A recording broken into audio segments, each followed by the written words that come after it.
Hi, I'm John Rampton with Search Engine Journal here at AdTech with Kathy Tennis from AdRoll. Yes, correct. How's it going? Good, how are you? I'm doing well. Now, I haven't prepped her for any of these questions. So, first of all, give us a 10-second pitch on what is AdRoll. So we are a specialized retargeting company. What we're doing is leveraging your first-party data to re-engage with your users and bring them back to your site to convert.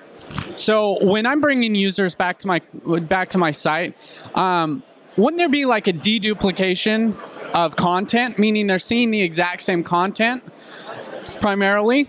I mean, especially if you're directing them back to the exact same stuff, do you think that could be a fatigue on people and hurt conversions, or have you seen that helping? No, that's a great question. So there's a lot of things you do for that. So you really have to look at the client's goals and what you're trying to do. And based on the goals, we're going to take them to different places of the site. So somebody that, is focused on maybe selling women's apparel, let's take them back to the women's page or the men's page, or if they left something in the cart.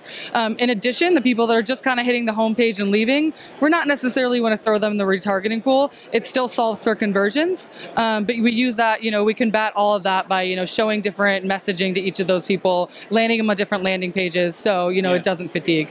Now, on the fatiguing, how many impressions do you recommend serving a person per day to not over fatigue them, generally speaking? That's a great question, because I know a lot of people do worry about that. So being that AdRoll is a leading retargeting vendor right now, running with over 12,000 clients, what that has done is allowed us to run a variety of campaigns across all verticals, so we can therefore lend best practices. So by running all of those campaigns, we found those numbers to be, frequency capping on display. We average about 3 ads per person per day, max. We don't always reach that necessarily. Facebook on the right-hand side, numbers a little bit higher.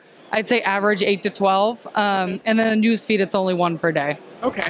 Now, speaking along that, when you're serving up different ads, do you serve up different ads? Like, do you recommend switching the ad out based on impression, or what do you recommend there? That's a great question. I always think it's really important to keep creative fresh, but it goes back to your goals and who you're targeting. A lower funnel audience, we might want to show them, a promotion, 15% off, come back to the cart. A higher funnel, maybe more of a generic ad, or, depends on who you're reaching. Yeah. But I definitely recommend keeping creative fresh and switching it up.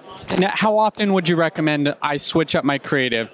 Say I'm a plumber and I'm retargeting. How often should I switch up? Yeah, my specialty. How often should I switch up my creative? A plumber, that's a very good example. I'd say every 4 to 6 weeks on display. Okay. Again, goes back to your goals. If you have a promotion you're going to run for 2 weeks, throw that promotion creative in and switch back to the regular creative after. Right. Excellent. Okay, what's next for AdRoll? What's coming? What's coming up here in the quick near future? What am I allowed to say is the question. Or a little bit what you're not. A little bit of everything. So we're building out our product, great engineering team growing every day.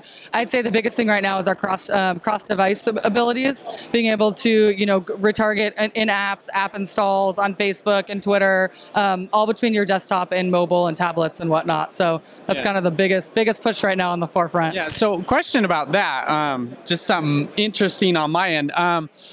What do you think is coming next in design, and how will that affect retargeting? Design in terms of creative, or design in terms of? Design in terms of, there's a lot of talk of responsive design, and the future isn't necessarily responsive. It's more adaptive design, which would mean that there's, tons of different ad sizes, and it would dynamically have to. Gotcha. So what's coming up in that? That's a great question. So AdRoll, I definitely think, is on the forefront of dynamic creative. So we have custom dynamic creative, based on whatever the client is, to pull through products you've already seen, to make sure you go back and convert. What we're really rolling out is showing, top products, recommended products, making really custom templates and throwing in different ad sizes behind the standard, standard IAB sizes. In addition, we do run that on Facebook, which is pretty limited. Yeah. So it's a good way to drive conversions, and I think that's the biggest creative front that everyone's kind of moving to. Cool. All right. Thank you very much. Again, John Rampton, Search Engine Journal, here with AdRoll. Thanks, guys. See you next time.